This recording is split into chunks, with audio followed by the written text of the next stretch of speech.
Hello everyone, আসসালামু আলাইকুম। আমি তানভীর হাসান, তানভীর ব্লগ থেকে বলছি। আজকে আমিও আমার ভাগিনা একসাথে মেলায় ঘুরতে আসি। তো মেলায় এসে হঠাৎ করে চারিদিকে অনেক কিছুই দেখতে পাই, কিন্তু হঠাৎ করে আমার এই আউটলেটটা আমার চোখে পড়ে এবং চোখে পড়তে পড়তেই সাথে সাথে দেখলাম যে এখানে ওই যে আইস, এখানে কোল্ড আইস অর্থাৎ ধোয়া আইসক্রিম পাওয়া যাচ্ছে। তো এই বিষয়টা দেখে আমার খুবই আশ্চর্যজনক হলাম যে এখানে এটা কিভাবে পাওয়া যায়। আমরা দুইজন কৌতূহলবশত এখানে এসে একটি আইসক্রিম অর্ডার দিই এবং অর্ডার দিয়ে সাথে সাথে তা টেস্ট করার চেষ্টা করি।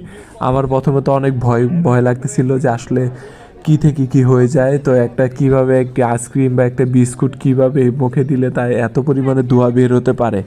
আমার প্রথমে বিশ্বাস হচ্ছিল না এবং পরবর্তীতে দেখে আমার খুব জিনিসটা খুব ভালো লাগে এবং আমি খুব উপভোগ করি।